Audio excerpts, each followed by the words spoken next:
বলছে ও দলনেত্রীর থেকেই তো শিখেছে। তৃণমূল কংগ্রেস বাবরপন্থী পার্টি, ওরা বাবরের নামে ওখানে মসজিদ বানাতে চায়।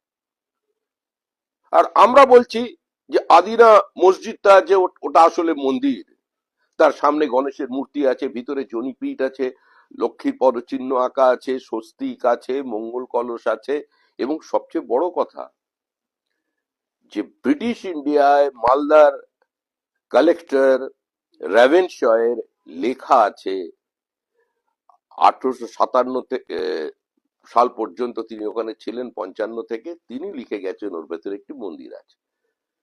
সুতরাং যে মন্দিরগুলো মসজিদে রূপান্তরিত হয়ে গেছে পশ্চিমবঙ্গে, ইয়েলো মস্ক, হোয়াইট মস্ক, কাটরা মস্ক, আদিনা মস্ক, এগুলোরও চিহ্নোদ্ধার করতে হবে। এর ওপরও পড়াশোনার প্রয়োজন আছে।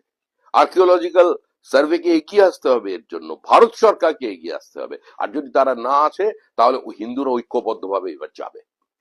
কিন্তু হুমায়ুন কবিরের বিরুদ্ধে কি কোনো ব্যবস্থা নেওয়া উচিত বলে আপনার মনে করেন সরকারের তরফ থেকে? এই সরকারটার বিরুদ্ধে ব্যবস্থা নেওয়া উচিত। হুমায়ুন কবির কোনো বিচ্ছিন্ন ব্যক্তি নয়। ফিরহাদ হাকিম প্রকাশ্যে দাঁড়িয়ে দাওয়াতে ইসলামের কথা বলেছেন যারা মুসলমান হয়ে জন্মাননি তারা দুর্ভাগা, তাই প্রত্যেক মুসলমানের উচিত একজন হিন্দুকে মুসলমান করে দেওয়া। তার বিরুদ্ধে কি ব্যবস্থা হয়েছে?